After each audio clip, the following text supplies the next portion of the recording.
Babar Azam Asia cup के squad में दोबारा शामिल होने जा रहे हैं। इंडिया पाकिस्तान मैच नहीं होगा बल्कि जंग होगी। इंडियंस पाकिस्तान के खिलाफ मैच को इतना हाई वोल्टेज करार क्यों दे रहे हैं? बाबर आजम को पैगाम पहुंचा दिया गया है, इसीलिए बाबर आजम ने सीपीएल खेलने से इनकार कर दिया। अस्सलाम वालेकुम नाजरीन, पाकिस्तान का जो एशिया कप का स्क्वाड है उसमें एक बड़ी तब्दीली की बाज़गश्त हो रही है और बाबर आजम साबिक कप्तान पाकिस्तान टी20 क्रिकेट के उनको वापस लाया जाने की बात हो रही है। इसके पीछे वजूहात क्या हैं और क्या इस खबरों में कितनी सदाकत है उस पर बात करेंगे। जैसा कि आप जानते हैं कि पाकिस्तान का जो स्क्वाड है वो एशिया कप के लिए दुबई पहुंच चुका है और वहां पर प्रैक्टिस सेशंस भी हो रहे हैं और इस बार एक नई यंग टीम के साथ पाकिस्तान ये एशिया कप खेलने के लिए गया है। लेकिन अब इस यंग टीम में एक एक्सपीरियंस प्लेयर का एडिशन होने जा रहा है और वो एडिशन है बाबर आजम का। 2-3 वजूहात हैं जिसकी वजह से बाबर आजम का नाम दोबारा टीम के साथ जोड़ा जा रहा है। एक तो जब से एशिया कप के स्क्वाड का ऐलान हुआ है उसके बाद पाकिस्तान क्रिकेट बोर्ड पर और इस करंट टीम पर बहुत ज़्यादा इमेंस प्रेशर है, क्योंकि ये यहाँ पर पैनिक करते हैं तो फिर इनका खात्मा ही होगा। ये टीम भी सर्वाइव नहीं कर पाएगी और ये मैनेजमेंट भी जो क्रिकेट बोर्ड की है सर्वाइव नहीं कर पाएगी। और इसके साथ साथ जो फ़खर जमान है वो उनकी इंजरी का कुछ पता नहीं चल रहा, वो ना किसी प्रैक्टिस सेशन में शमूलियत इख्तियार कर रहे हैं ना उस तरह से वो अपनी जो इंजरी से रिकवर हो पाए हैं अभी तक। आप देखें पिछले 2-3 जो मेजर आईसीसी इवेंट्स हुए हैं तो फ़खर जमान उनमें इंजरी का शिकार रहे हैं। वर्ल्ड कप 2023 में भी वो शुरू में इंजर्ड हो गए थे, फिर 2025 की चैंपियन ट्रॉफी जिसको पाकिस्तान होस्ट कर रहा था उसके सबसे बड़े मैच में और पहले मैच में आकर न्यूजीलैंड के खिलाफ जो हमारा कराची में मैच था उसमें ही वो इंजर्ड हो गए थे, जिसने हमें एक तरह से मैच कॉस्ट कर दिया था। और अब जब ये अनाउंसमेंट हो रही थी पाकिस्तान के स्क्वाड की तो तब भी फ़खर जमान इंजर्ड थे, लेकिन फ़खर जमान को उस स्क्वाड में शामिल किया गया क्योंकि पहले सारी यंग टीम है तो एक एक्सपीरियंस प्लेयर को साथ कैरी करना चाहते थे। बाबर और रिजवान को तो ऑलरेडी निकाल चुके थे, लेकिन अभी तक फ़खर जमान की जो इंजरी है वो मुकम्मल रिकवर नहीं हुई, जिसकी वजह से बाबर आजम को पैगाम पहुंचा दिया गया है पीसीबी के एडमिनिस्ट्रेशन की तरफ से कि आप एज अ बैकअप तैयार रहें। और जिसकी वजह से सीपीएल में भी बाबर आजम नहीं गए, जिसमें रिजवान जो कि इस वक्त सीपीएल कैरेबियन प्रीमियर लीग में शमूलियत इख्तियार कर रहे हैं और वहाँ पे वो खेल रहे हैं, लेकिन बाबर आजम को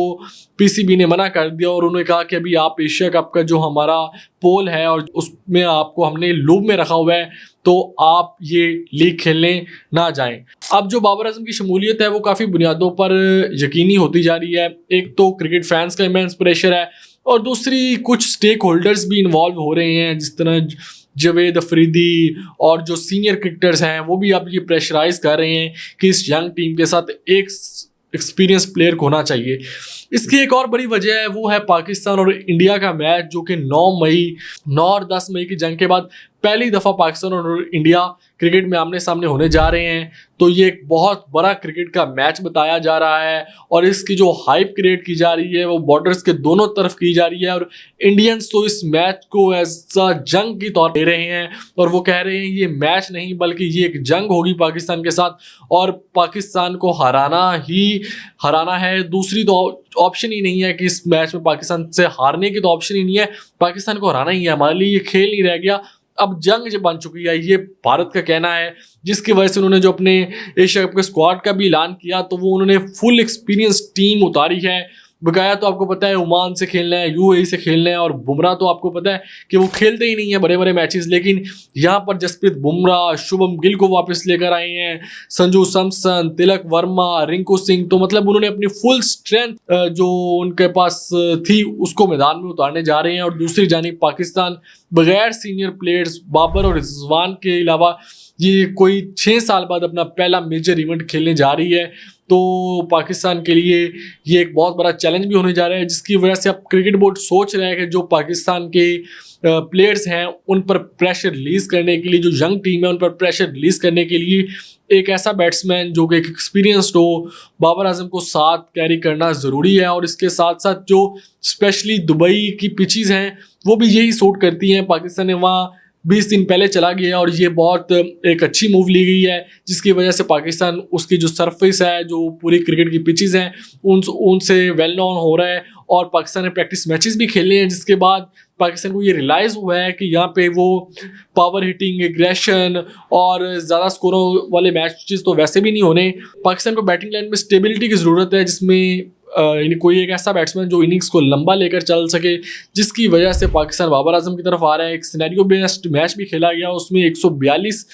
स्कोर रहा जो बन सका, जिसमें हसन नवाज भी खेल रहे थे, साइम अयूब भी खेल रहे थे, साहबजादा फरहान भी खेल रहे थे, और चेजिंग टीम में जो हारिस इलेवन थी वो सिर्फ 140 स्कोर कर सकी। तो इससे ये जाहिर होता है कि जो पिचेस हैं ये बॉलिंग फ्रेंडली पिचेस हैं, और यहाँ पर कोई बहुत ज़्यादा हाई स्कोरिंग मैचेस वैसे ही नहीं होने जा रहे। तो इस वजह से बाबर आजम को जो अब दोबारा टीम में शामिल करने की बातचीत हो रही है। और दूसरा जो सबसे अहम नुक्ता है वो इंडिया तो इंडिया रह गया, जो अफगानिस्तान की टीम है क्या पाकिस्तान उसको भी हरा पाएगा, ये बहुत बातचीत हो रही है। जैसे शुएब अख्तर की एक स्टेटमेंट बहुत वायरल हुई है, जिसमें उनका कहना था कि पाकिस्तान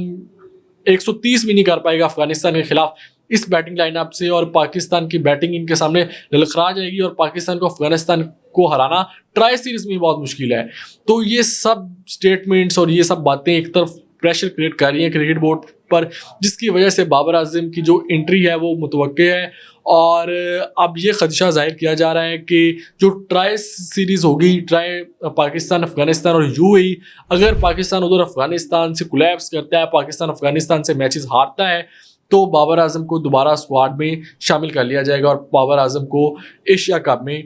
जो इंडिया और यूएई जो हमारा एशिया कप के मैचेस हैं उनमें शामिल करके इन टीम्स के खिलाफ खिलाया जाएगा।